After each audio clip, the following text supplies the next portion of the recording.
शेतकरी मित्रांनो, या जमिनीमध्ये हे बघा, हे सगळं काय पांढरं पांढरं पांढरं दिसतंय बघा मित्रांनो, ही आहे चुनखडी.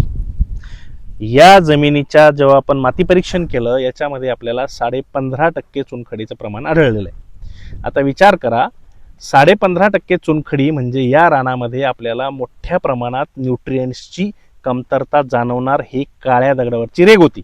परंतु मित्रांनो, लागवडीच्या तयारीपासून आपण ह्या प्लॉटवर लक्ष केंद्रित केलेलं आहे. लागवडीला योग्य बेसल डोस दिलेला आहे. त्याच्यानंतर आज म्हणजे 2 जून 2026 ची लागवड आहे. आज आहे 17 ऑगस्ट. बरोबर 75 दिवसाचा म्हणजे 2.5 महिन्याचा हा प्लॉट झालेला आहे. तुम्ही बघू शकता हा प्लॉट. या प्लॉटमध्ये कुठंही तुम्हाला पिवळेपणा, खुंटलेली वाढ, कमकुवत स्टंप असं काहीही दिसणार नाही. मित्रांनो, ही फक्त शास्त्रोक्त नियोजनाने केलेली जादू आहे. या प्लॉटला आत्तापर्यंत दर 7 दिवसाच्या अंतराने ड्रेंचिंग गेलेले आहे आणि योग्य ड्रेंचिंग योग्य वेळेत योग्य प्रमाणात जेव्हा जातं तेव्हा अशा प्रकारचे प्लॉट्स आपल्याला इथं तयार होताना दिसत आहे.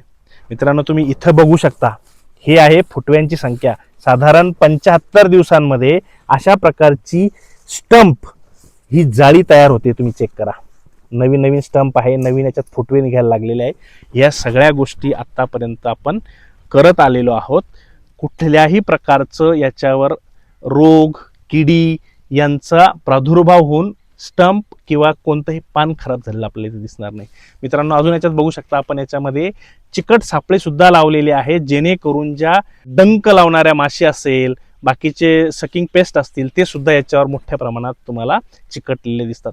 या सगळ्या प्रिव्हेंटिव्ह जरी गोष्टी असतील तरी त्या आपल्याला करणं अत्यंत गरजेचं आहे. कारण यापासून पुढे जो धोका उद्भवणार आहे तो आपण वेळीच ओळखणार आणि त्याच्यावर आपल्याला नियंत्रण करणं सुद्धा खूप सोपं जात असतं. मित्रांनो, शेतकऱ्यांनी आतापर्यंत ज्या ज्या निविष्ठा ज्या ज्या वेळेस आपण सांगितल्या त्या योग्य वेळी दिलेल्या आहेत, त्याचाच हा आज इथं आपल्याला परिणाम दिसून येत आहे.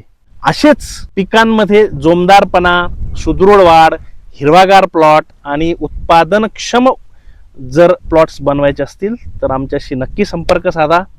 एकदा अवश्य भेट द्या. धन्यवाद.